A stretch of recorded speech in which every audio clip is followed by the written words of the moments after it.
girl was still asleep when her body began to slide downward. Below her was a drop of thousands of feet of fall that would leave nothing behind. She sensed something was wrong and instantly woke up, but it was already too late. All she could do was tumble helplessly toward the endless abyss. Then something unexpected happened. She slowly opened her eyes, and her pupils immediately dilated in shock. She jerked upright and desperately grabbed the rope, her heart pounding wildly. She realized she was suspended thousands of feet in the air, and the only thing keeping her from falling was the hemp rope in front of her. She tried calling to the man for help, but he was curled up in the basket, completely silent. Worse yet, the ice on the rope was gradually melting, causing her to slip down bit by bit. A fall from this height would leave nothing behind. She swung her legs frantically, trying to propel herself back up. After continuous effort, she finally got close to the hot air balloons basket. The girl used all her strength to kick off, which sent her body flying away, but the momentum allowed her to grab the rope again. Staring intently at the man in the corner, she summoned every ounce of strength to climb into the basket. Before she could catch her breath,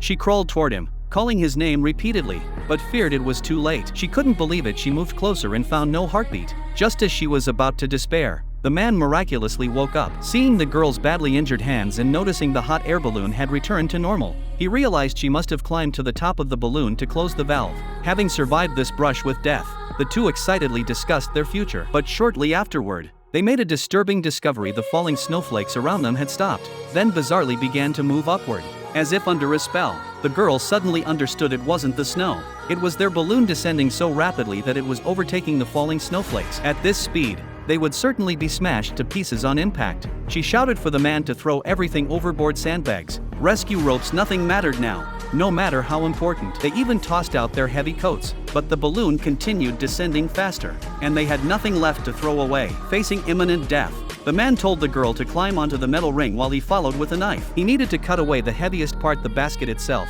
As the man worked faster, cutting the basket's attachments one by one until only 2 ropes remained, the ground approached rapidly. Growing more desperate, he nearly lost his grip, and they almost fell. The girl was surprised this bookish man, who normally seemed so proper, didn't crack under pressure when it mattered most. When the final rope was cut, the balloon's descent slowed, but the experienced girl knew it wasn't enough. They were still falling too fast, and from this height, survival would be impossible. To the man's shock, the girl resolutely stood at the edge of the metal ring. She was willing to sacrifice herself to give him a chance to live. The man begged her to stop, but he couldn't hold her back. Just as she had made her decision, she looked at the balloon and suddenly had an idea.